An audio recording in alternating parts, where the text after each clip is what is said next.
Je suis assez amusé de voir des gens nous dire, par exemple, à propos des manuscrits de Qumran, ah, bah ça remonte à plus de 2000 ans. Comme si 2000 ans, les 2000 dernières années, épuisaient l'histoire. Tout au contraire, ce qui ne date que d'il y a 2000 ou 2300 ans, c'est déjà l'aboutissement de tout un processus qui peut avoir connu toutes sortes d'évolutions. Donc, s'exciter sur Qumran en disant, regardez, on a trouvé dans Qumran des choses qui confirment ce qu'on a dit par la suite, ça ne nous avance pas beaucoup. Parce que l'histoire juive, elle s'est jouée bien avant Qumran, bien avant la date des manuscrits de Qumran. De la même façon que l'histoire de l'astrologie ne s'épuise pas avec la tétrabible de Ptolémée au IIe siècle de notre ère.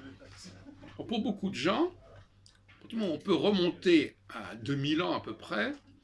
Alors là, on a vraiment la clé de l'histoire, on a l'origine des choses.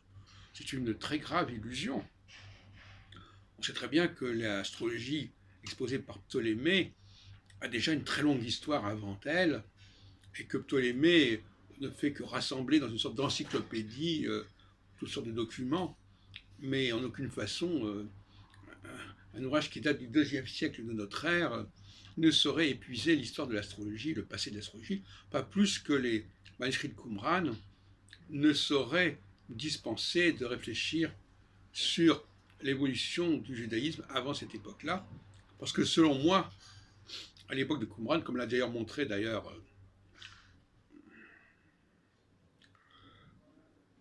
l'historien juif, Daniel Sobriarin, il y avait déjà une évolution considérable qui est d'ailleurs assez proche de ce que va être le christianisme. Et cette évolution est déjà une forme de trahison, en tout cas de déviance par rapport au judaïsme originel.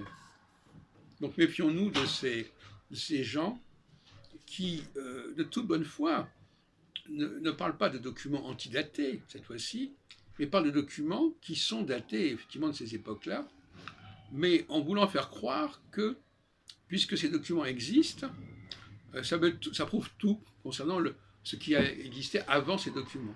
Et ça, c'est tout à fait, c'est de mauvaise foi, c'est pas de bonne guerre. Alors, inversement, on sait aussi qu'il peut y avoir des faux documents antidatés, mais c'est une autre affaire.